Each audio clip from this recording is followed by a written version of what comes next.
Nu.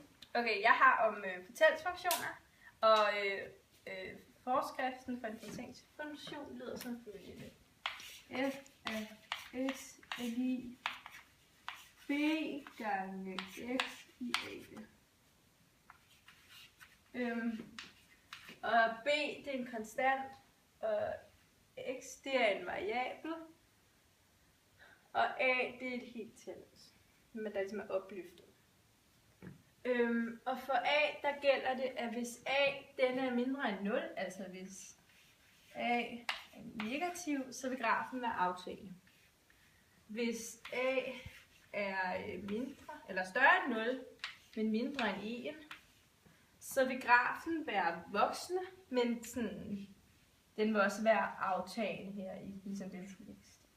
Og hvis a den er større end 1, så vil grafen være voksende. Og det vil den sådan vækst også være.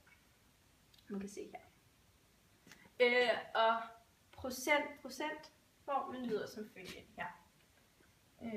1 plus r yde er lig b plus r. Og hvis den uafhængige x som er procenten rx, så vil den afhængige y også vokse med procenten ry. Og hvis man ser, så ligner de her formler virkelig meget, og det betyder så faktisk også, at de er lig hinanden. Her der er det bare skrevet om til decimaler, og så er det plusset med 1.